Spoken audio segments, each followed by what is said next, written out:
শূন্যতাৰ ৬টা মাহ হেৰুৱাৰ আবেগে বিহ্বল কৰাৰ ৬টা মাহ অভিভাৱকত্বহীনতাৰ ৬টা মাহ ১৯ ছেপ্টেম্বৰৰ পৰা আপুনি মই ক'ৰবাত স্তব্ধ হৈ পৰা নাইনে?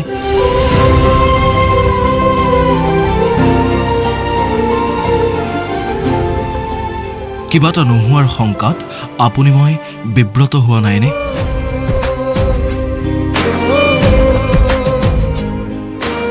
অসমক আৱৰি সামৰি ৰখা মানুহটো নোহোৱাৰ কল্পনাও কৰিব নোৱাৰা মানুহবোৰে আজিও মানি ল'ব পৰা নাই যে তেওঁ নোহোৱাকৈ ৬টা মাহ পাৰ হ'ল।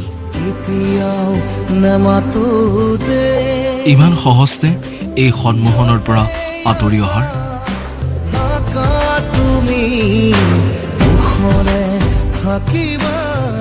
এটা আজন্ম সত্তাক এনেকৈ বিদায় দিয়াটো ইমান সহজটো নহয়। সেইবাবে আজিও উচুপি উঠে সকলো।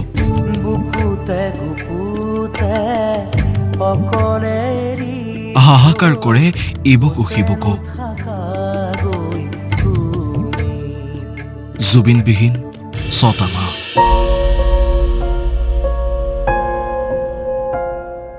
আজি প্ৰাণৰ শিল্পীগৰাকীৰ ছমহীয়া। ধৰ্মীয় নীতি নিয়মেৰে সম্পন্ন কৰা হয় ছমহীয়া কৰ্ম। লাচিত ঘাটত ভাতৃ অৰুণ গাৰ্গে দান কৰিলে ছমহীয়া পিণ্ড। যি মহাবাহুৰ বুকুত মহানায়কৰ অস্থি উটাই দিয়া হৈছিল, সেই মহাবাহুতে আজি এনেকৈ পিণ্ড কৰা হ'ল দান। প্ৰিয় গল্ডিলৈ ফুলকবি, বিলাহী, শাক, আলুৰে সৈতে কচ মাছ ৰান্ধিছে গৰিমাই। কিমান প্ৰশান্তিৰে মনৰ মানুহজনলৈ তেওঁ ৰান্ধিছে গল্ডিৰ প্ৰিয় আহাৰ। এই যেন গৰিমা বুলি মাতিব, এই যেন হেঁপাহ পলুৱাই খাব আশাৰে ৰন্ধা আহাৰ। এই বিশ্বাসতেই যে জীয়াই আছে জুবিন নামৰ সেই বিশালতা।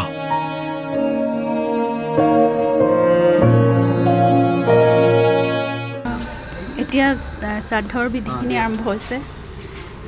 সপিন্দনৰ যিটো তেওঁলৈ এভাগ আগবঢ়াব লাগে এসাঁজ ভাত, সেইটো মই খুব হেঁপাহেৰে আচলতে সদায় প্ৰতি মাহে এনেকৈ ৰান্ধি দিওঁ। আৰু এই ৰান্ধি থকা সময়খিনি আচলতে খুব ভাল লাগে। মোৰ এনেকুৱা লাগে তেওঁ আহি পেলাই সঁচাকৈ খাব। কিন্তু মানে যি নহওক, মই তেওঁ ভাল পোৱা বস্তুখিনি ৰান্ধি পেলাই মই দিবলৈ চেষ্টা কৰোঁ। আৰু আজিও দিছোঁ, তেনেকৈ এসাঁজ ভাত আগবঢ়াইছোঁ। আৰু সেইখিনি শ্ৰাদ্ধ বিধিখিনি হ'লে ইপিনে ভাগৱত পাঠ হৈছে, গীতা পাঠ হ'ব, তাৰপিছত নাম প্ৰসংগ হ'ব। আৰু আবেলিলৈ 3টা নেগেৰা নামৰ পাৰ্টি আহিব বিভিন্ন ঠাইৰ পৰা। কাহিলীপাৰাৰ ঘৰখনত আজি অনুষ্টুপীয়াকৈ আয়োজন কৰা হৈছে জাতিৰ নায়কৰ ছমহীয়া শ্ৰাদ্ধ। ঈশ্বৰ পুত্ৰক স্মৰণ কৰি ভকত বৈষ্ণৱে লৈছে এষাৰি নাম।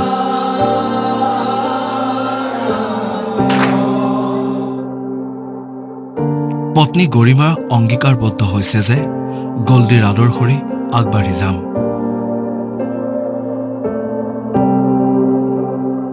সকলোৱে সেইটোৱেই প্ৰাৰ্থনা কৰিছোঁ, তেওঁ য'তে আছে শান্তিৰে থাকক, তেওঁ কামবোৰ কৰি থাকক। অসমলৈ যিখিনি কাম আধৰুৱা হৈ থাকি গ'ল কৰিবলৈ, সেইখিনি যাতে তেওঁ সদায় কৰিয়ে যাব পাৰে। তেওঁ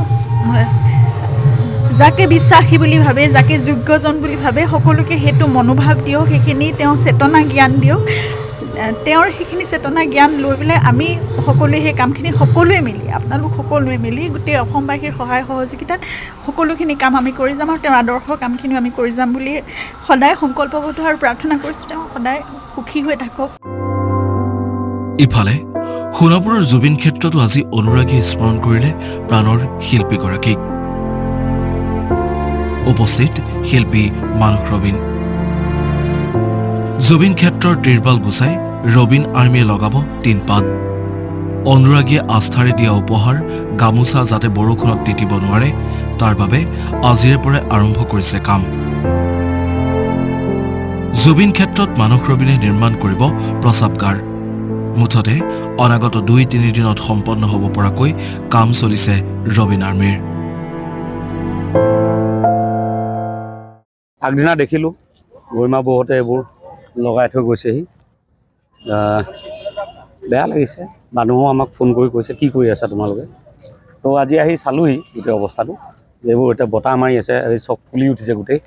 গতিকে বেছি বতাহ মাৰিলে এইটোতো উৰি যাব। গতিকে দাদাৰ গাত যাতে পানী নপৰক তাৰ ব্যৱস্থা এটা কৰিবলৈ আহিছোঁ। আৰু সকলো ৰাইজে সহযোগ কৰাৰ আশা দিছে।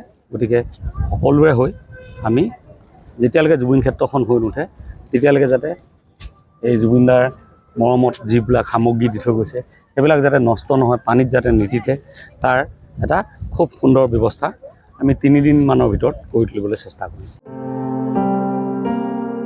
জুবিন ক্ষেত্ৰৰ সাম্প্ৰতিক অৱস্থা দেখি উদ্বিগ্ন আছো। সভাপতি উৎপল শৰ্মাই শীঘ্ৰে কাম সম্পন্ন কৰিবৰ বাবে জনালে আহ্বান।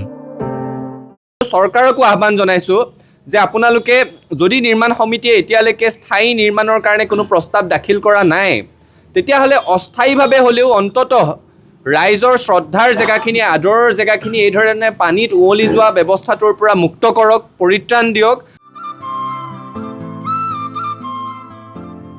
সময়বোৰ পাৰ হৈছে, কিন্তু জাতিটো স্থবিৰ হৈ ৰৈছে সেই 19 ছেপ্টেম্বৰতেই।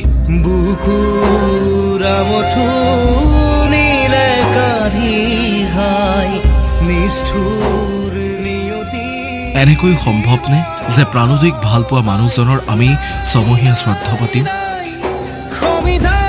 মঞ্চই মঞ্চই সুৰে সুৰে ফিনিক্স পক্ষীৰ দৰে উৰি ফুৰা মানুহজনৰ ফটোত আমি মালা দিম? আচলতে জুবিন এতিয়া জীৱন। জুবিন সেই আকাশৰ নাম যি অনন্ত, যি অনাদি।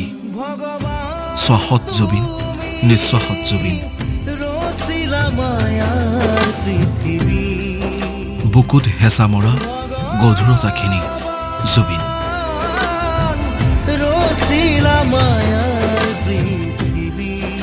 নিউজ এক্সপ্ৰেছ, অসম টক্স।